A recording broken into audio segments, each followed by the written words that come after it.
Parker Zensai of the Anime Freshman. Hi, and I'm Arfath of Arfath Eats. And today, we're joining forces with Sushi Monster in Chingford to serve you up with a fresh portion of our fresh patisserie show. This show is about taking a bite out of anime.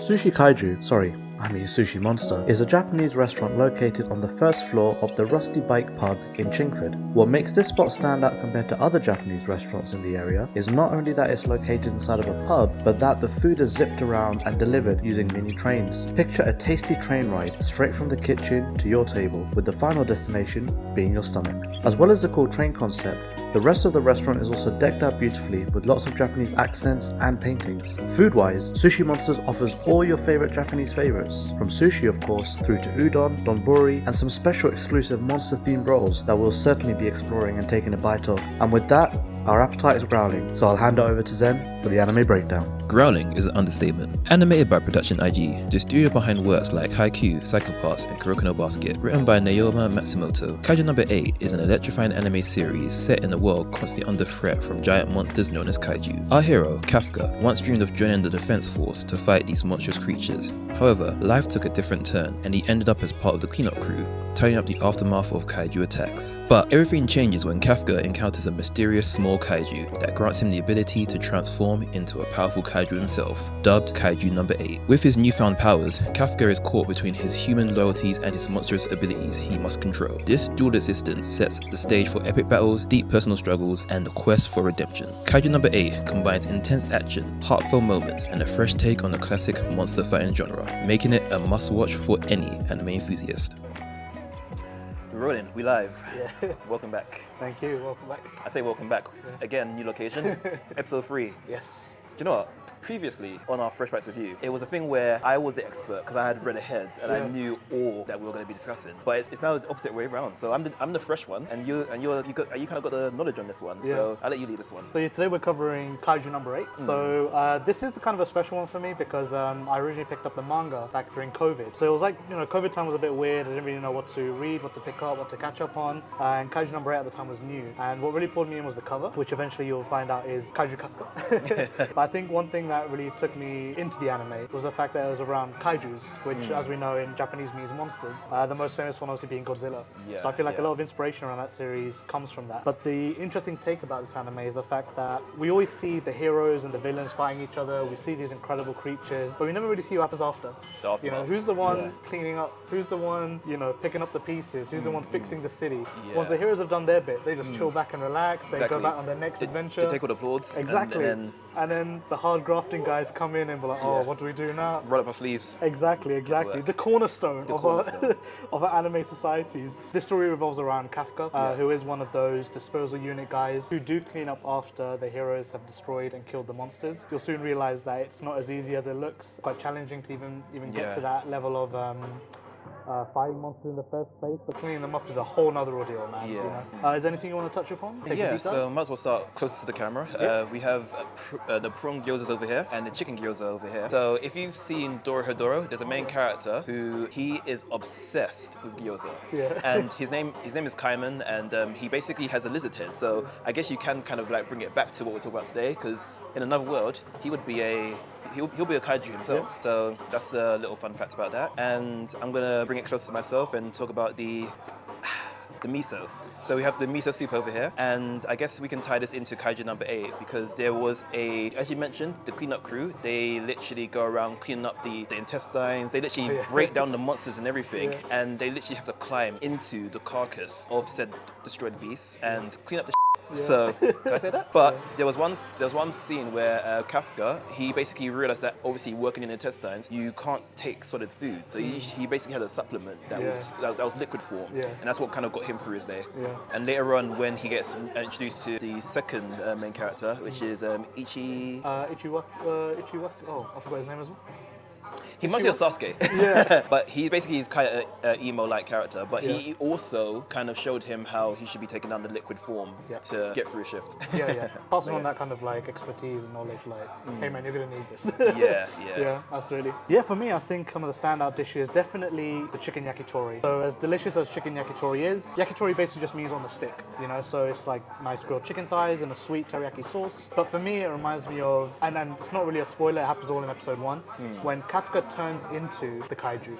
Yes. He's going through this like moment of optimism in his hospital bed, and then just as he puts his hand down, he sees this like flying dragonfly-like creature insert himself into his Staring mouth into his and then eyes then. going straight into his Yeah. body. It might be a funny association, but we're going to be doing to these yakitori sticks what that kaiju did to Kafka. And then being a Japanese restaurant, I love fried chicken. So here we have karage, which is a Japanese style fried chicken, fried in like corn flour and super like crispy on the outside, tempura-like, and very juicy on the inside. And then what I thought would be different and nice to try is actually this poppy seed tuna salad. So it is a bit of a fresh take, but it's like only seared. So the tuna inside is still raw, similar to sushi, but the sear on the outside just adds a little different texture and flavor, especially with the poppy seeds. And again, I guess we could relate this to when the cleanup crew is actually having to segment and really cut up kaijus in order to kind of dispose of them properly. Like, you can't just get rid of them all in one go, excuse me. It takes them days to literally Got get to take through out it. the legs, got Yeah. to take out the intestines, how you going to get rid of the head, the arms. So even though it wasn't intentional, one of the scenes of them removing the leg looked kind of like sliced sashimi. You know? Even though they don't eat kaijus, it reminded me of that. So Unless just a you're, little unless you're play- Kafka. Well, yeah, I don't know, you've got the hankering now, hasn't he? So yeah, that's just a little playful take on that. So I think with that, shall we tuck in? Yes, sir. All right. Let's go.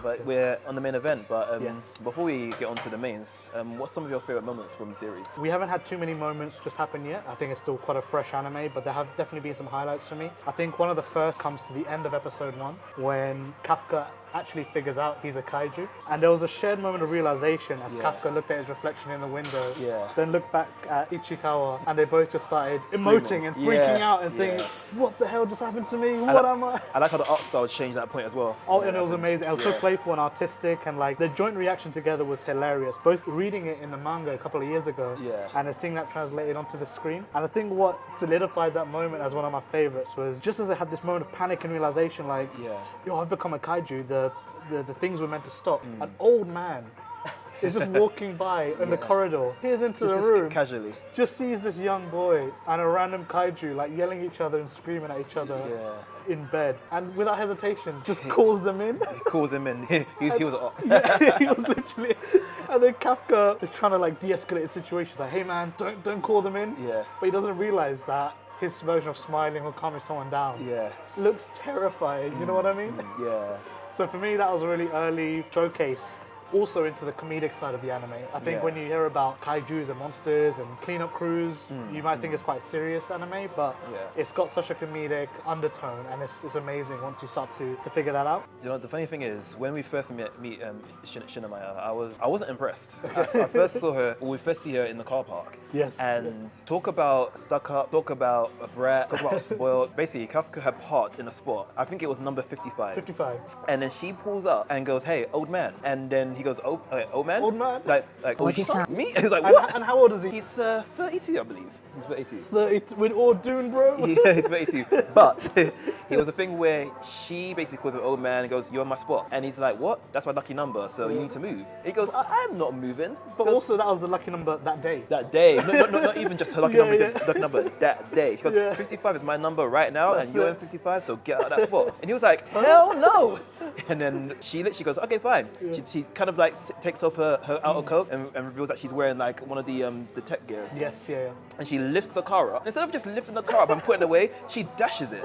She dashes his car. And what irked me about that introduction is how entitled she was for him to move. Yeah. And I like the dynamic between Ichikawa and Kafka, because It's like, even though Ichikawa's a lot younger and he's like supposed to be green, they have like a relationship sometimes where like Kafka seems like he's the younger one, Yeah, and he's yeah. getting scolded. So I like that dynamic. It kind of reminds me of like Free Ren and Fern a little bit. Yes, yeah, like the understudy and like Yeah. she doesn't or he doesn't realize how powerful they actually are. But Yeah.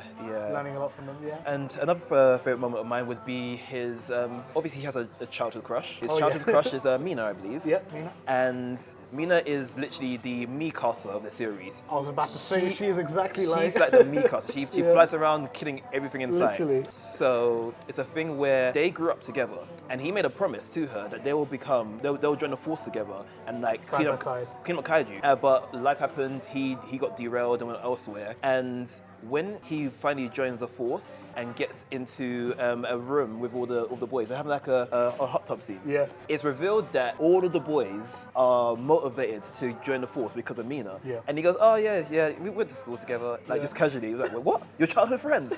And they literally like they literally forced him to stay in that hot tub and explain every single last thing about her. So much so that they got overheated and that passed out. Yeah. Should we go on to our mains as well? That's right. Would you like to show what you've got on your side there? So over here we have, this one's the eel, isn't it? Yes, the eel dragon. The eel dragon. And the reason that we got this is because it kind of ties into that small kaiju that literally violated Kafka. Actually, I was going to say it, but it's kind of true. Yeah. He was lying in the bed and this little creature jumps down his throat. Yonis, Small kaijus, right? Yonis, yeah. Jumps down his throat, and that's what grants him the power to transform into a kaiju. And we're literally gonna have this, and hopefully that we don't get any ill effects from that. I wouldn't mind becoming a kaiju, to be honest with you. Well, the good kind of kaiju. And leading off here, we'll go this way. We have the this one's the evil sushi roll. And the reason we got this is it kind of ties into the whole concept of kaijus, because kaijus are kind of perceived to be evil, perceived to be the big bad. So we thought that will line up quite nicely with this as well. And over here we have the spider roll Futamaki, which again, similar to being like creatures that usually terrify people. Some people are afraid of spiders, so we thought let's get this one too. And just to clarify, this is actually prawn. It's not actually spider. It's just spider by name due to like the appearance. Which actually, to mention, everything here looks and has been presented really nice, like really wonderfully. And then just to round things off, we have here the Sushi Monster roll. So this is the kind of specialty roll of this restaurant, obviously called Sushi Monster. We had to It's get not this. called Sushi Kaiju? Sorry. Well, actually, technically, I guess we could call it the Sushi Kaiju. So we couldn't come here without trying the signature roll. On top of that, we tried a couple of salmon hand rolls, which are called tamakis. So we've got California roll as well as a spicy salmon. And then this one is just a personal favorite of mine. This is a chicken katsudon, which can also be translated to the Japanese dish mother and child, which refers to the dish of chicken and egg. Might sound a little bit strange in concept, but it's absolutely delicious, very comforting. And I think what's playful is all of these rolls and foods, they do actually play on the word monster. Like we've got dragon, we've got monster, we've got evil tuna roll, you know, so I think it's very like light-hearted, similar to the anime, but everything does look very delicious. I'm ready. I'm ready. Yeah, shall we? Yes, let's go.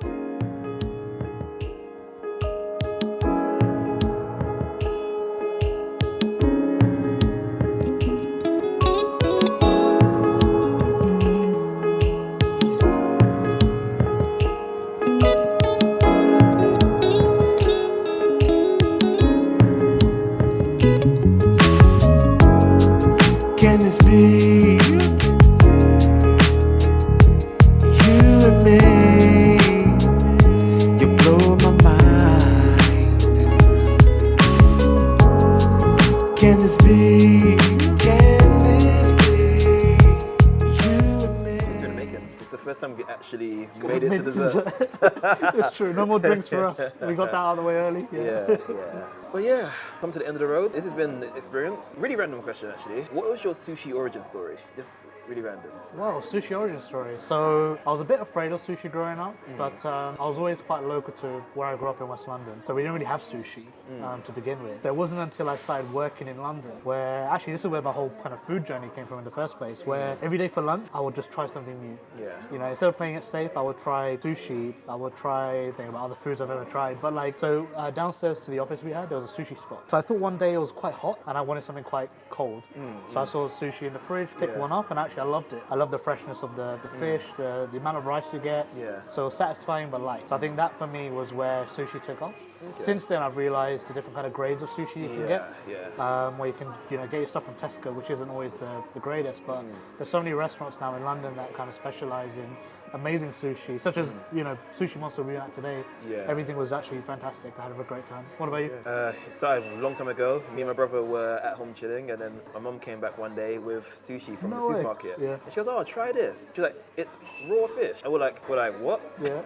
We eventually mustered up the strength to try it, and it was okay. But I didn't really enjoy sushi until I went to like proper places and had the authentic sushis. So yeah, that's my one. But now I think it's one of my favourites. Like I can't go back to a world without sushi. Well, yeah, let's round up because it's that time of day. So for our first ever dessert on the show, we just got ice cream basically. It's a nice light ending, but what we thought was really fun about this place is that they do ice cream in these fun little character toys. So here I've got Mr. Lion, and with inside him, we'll just see in a second, is vanilla ice cream. And how about for yours? Well, I originally wanted to get the chocolate bluebird, but it sold out. So I had to settle for the, what's this called again? The Freaky Deaky. The freaky, yeah, I went for the freaky one. I can't remember what's on the inside, but... strawberry, I think you got. That's the one. Cool. Had my heart set the chocolate. But what's your final thoughts with the show? Anything you want to say before we give our verdict? Obviously, haven't read the manga. I'm just a little bit further ahead of the show, even though I've got to catch up with the manga now. But I think it's made a really steady start. Nothing at the moment has blown me away, to be honest with you, but I've still had a lot of fun with it. And I think the comedic moments is what keeps me going to the next episode. I think there's still so much untapped potential. Like we've really got to get under the kaiju skin a little bit to really get to the meat of the to get a little bit deeper into the story, the relationship with the characters. But I think so far it's been good. And I know we just had all this sushi just now, but there are a few food moments in the show. Like there was a moment after Kafka became a kaiju, he goes to an early cleanup control, and he's just eating sushi bento box on top of a deceased kaiju, just casually, And in completely left field, dude, I just wanted to mention one of the funniest moments of the show. Ichikawa and Kafka are running away from the defense force when he realizes he's a kaiju. And midway through this run, Kafka's like, "I have to pee." And he's like, "We haven't got time to pee. Like, how are you going to pee? Like, where are you going to pee from?" I can't control it. My body wants to go. Exactly. And then, out of the blue, the least place you expect it to come out of, his nipples. And he just starts peeing freely on the street, such a random thing, but... I remember that, and at the end he lays on the floor crying, goes, "I'm not going to be anyone's bride now." So I think when you think about a show like that, you don't picture moments like that, but it has moments like that. So it's definitely something different, and something I at least recommend to try. I think there's definitely going to be a split opinion on it because of the pacing of the show, the concept, the story, as well as the timing of those comedic tropes within the show. But for me, I think there's enough for me to keep watching, keep going. And at the time of filming, we're kind of halfway through. So there's still a lot to go. How about you? So like you said, I like the balance. They've nailed the balance quite well with the whole comedic moments. Because I went into it thinking it was going to be all nitty gritty, dark, and like another JJK. Even though JJK does have light-hearted moments, this one they've nailed the comedic moments quite well. Even so much so that Hoshino, I believe he is the second in command. He reminds me of Levi at first. He seems all serious, but one of the reasons he wanted Kafka to join the force was because he was just comedy gold. He goes, I want him on my team because he's comedic. Literally. But like you, I'm still early on, even though you've had the luxury of reading the manga. From what I've seen so far, I feel that there's a lot of potential. It has the potential to actually be a very good watch. And the MC is one of the most relatable MCs I think I've ever seen. Kafka, man, he's one of us. We're like you, bro. But if you were to, I guess, give it a rating, give it a verdict, give it a final vote. I think for me, my Kaiju number 8 anime rating would be a B. I think when compared to other episodes and other anime I've seen, it hasn't quite lived up to that A potential just yet. But I think from what we've seen so far and the way it's presented itself in anime format, I think it's got the makings to be that. And it's not to say I haven't had an amazing time. I've definitely had a good time watching it so far. So I think B is a kind of fair in the middle rating for me. Yeah, my take, I agree with you. I think it deserves a B, very warranted. It's a solid anime. It has the potential to get a lot better. They've nailed the comedic moments quite well, like we said before. Their action scenes are really good. I think they put all their budget into the parts where Kafka becomes a kaiju, and like when he goes to deliver that punch, like it's very, very high octane during those moments. I do feel like sorry to interrupt you, No, but I do feel like with those moments as well, like as good as they are, they're quite short-lived. So I would like to see something maybe a little bit more drawn out. Drawn out, You know, because a lot of those fights, like Kafka saving that little girl, or Kafka saving Shinomaya, or like, you know, they're always over quite quick. Yeah. But you want to see a little bit more of that alongside the comedic and, you know, day-to-day kind of thing, yeah. Kind of similar to Saitama, like with one punch it's over before, Yeah. before he even gets warmed up. Yeah. But yeah, I think B is fair for now, and like you said, we're halfway through at the moment, so we just have to see how it plays out. Yeah. So shall we crack into our mini kaijus here, our little yojis? The little yojis. Yojus, yeah. I mean, Yo might be the cousin of the lion of of the main character. Oh, maybe so, maybe so. Yeah. Let's see, let's crack this. It's a little turn. Little turn. I think so. Lift. Pop. Hey, nice. So you got your strawberry there, got a nice vanilla. Clean up crew. Oh, we need a... yeah,